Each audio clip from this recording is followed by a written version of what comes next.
ቤታችን አጭሰን የጌታችን የትንሣኤ በዓል ከልጆቻችን ከቤተሰቦቻችን ጋር ጥምና ቀዝቃዛውን ሞቆ ስንል እንውላለን። አንዳንድ አቅም የሌላቸው ግለሰቦች ግን አሉ።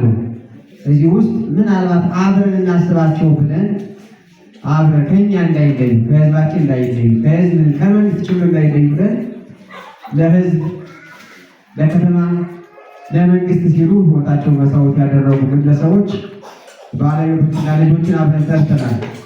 እነሱን አብረው ከመንግስትና ከህዝብ እንዳይለዩ እንድናስባቸው ፈልገን ነው እንጂ ለዚህም የሆናቸው ተቸግሮ ላይሆን ይችላል እናቶችና አባቶች። ስለዚህ ምናልባትም እዚህ ቤት ዛሬ የተሰበሰባችሁ ሰዎች በዚች በተገኘ ትንሽ ቁስ ነገር ችግራችሁን ልንፈታ አይደለም።